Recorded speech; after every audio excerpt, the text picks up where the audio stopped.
यवतमाळ जिल्हा आरती मार्गावरील मृत्यूंची मालिका सुरूच आहे. अवैध धंद्यांचा या ठिकाणी सुळसुळाट वाढलेला आहे.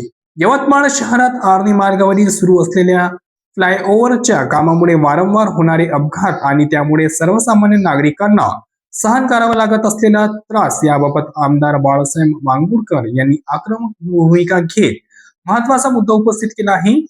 या मार्गावर आतापर्यंत अपघातामध्ये तब्बल 9 जणांचा मृत्यू झाला असतानाही नॅशनल हायवे अथॉरिटी आणि जिल्हा नियोजन समिती यांच्याकडून कोणतीही ठोस व प्रभावी पावले उचलत जात नसल्याबद्दल त्यांनी तीव्र संताप व्यक्त केला आहे.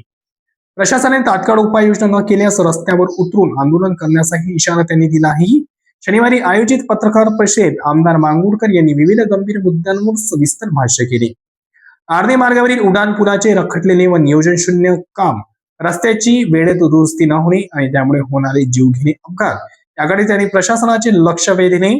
यासोबतच पांढरकवडा येथील अवैध व्यावसायिकांनी यवतमाळ शहराला सेफ झोन बनवून आपले वाढते प्रश्न निर्माण केल्याचा आरोपही त्यांनी केला.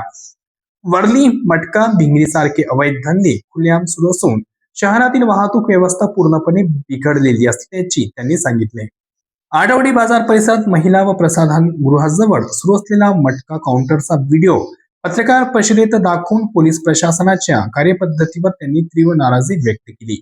या सर्व मुद्द्यावर प्रशासनाने तात्काळ व कठोर पावले उचलावीत, अन्यथा जनतेच्या सुरक्षेसाठी संघर्ष करण्यास आपण मागे पुढे पाहणार नाही, असा स्पष्ट इशारा आमदार बाळासाहेब मांगुळकर यांनी दिला आहे. ही माहिती यवतमाळ येथून RN न्यूजचे प्रतिनिधी शाकीर अहमद यांनी दिली.